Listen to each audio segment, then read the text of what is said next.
Hi there, thanks for joining me.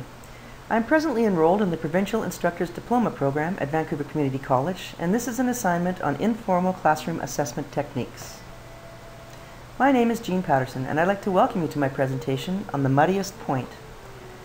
This classroom assessment strategy is only one of over 25 techniques suggested by Angelo and Cross in the text Classroom Assessment Techniques, a Handbook for College Teachers.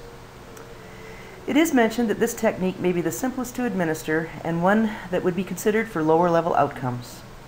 During the next few minutes, I will outline how it was developed, how you can implement it, what makes it successful, and what some of the challenges could be.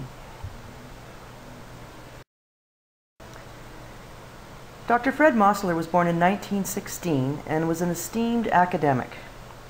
He was hired at Harvard University's Department of Social Relations in 1946 at 30 years old, when he received tenure in 1951 and served as acting chair 1953 to 1954. He founded the Department of Statistics and served as its first chairman in 1957. He chaired the Department of Biostatistics at Harvard School of Public Health 1977 to 1981, and later the Department of Health Policy and Management in the 80s. His 4 chairmanships have not been matched. While he retired from teaching in 1987, he continued working and publishing at Harvard through 2003. He wrote over 50 books and over 350 papers.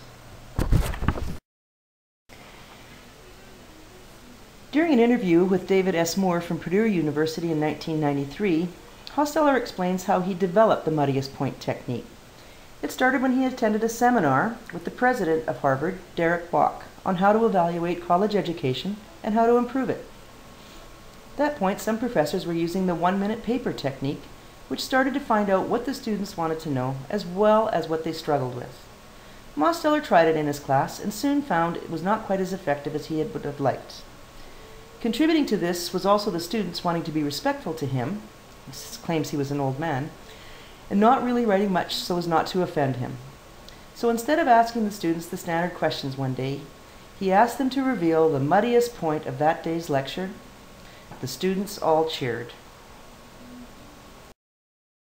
Hosteller had mostly viewed these exercises as one that would improve his teaching, not necessarily one to judge the student's capacity to learn, and that's the main reason I selected this technique. He used the information submitted by the students to help guide his teaching decisions and focus on what concepts the students found most difficult to grasp. Feedback is not simply for us to give to the students. We need it as well in order to maintain our professional responsibility to the learner. When referring to a loop, it must move in that direction, not just a single line from you. I believe this to be a top priority in this, especially in this day and age of modified delivery, different student expectations, and rapidly changing work environments. You'll need enough response cards or index cards and 4 minutes of time. At the end of each session, you'll need an envelope or a box to gather the cards, and finally, you'll need a process by which you can respond. As in all feedback, it is best to be timely with the response. That said, it is also good to point out that some really thick mud may not be cleared off as quickly. It's imperative that you address the main issues so the students feel listened to and heard. With whatever time you've allocated for this activity, where do you have to be, where do your learners have to be, have the students answer the question, what was the muddiest point, or what part of today's class was a challenge for you? Suggest they write it in as few but as descriptive words as possible, still trying to be very specific.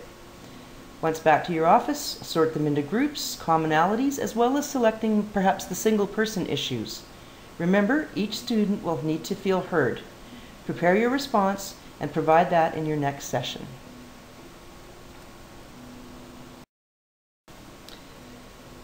Part of our profession is to prepare our students for life after school, and giving and receiving effective feedback is a life skill that is valued and rewarded.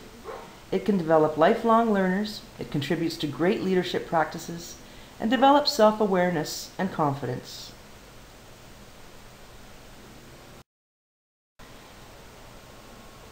Like many techniques, there may be pitfalls, redundancy, inadequacy, or more than a make-work project than we'd hoped. That said, one must continue the commitment to improve and encourage others to do the same.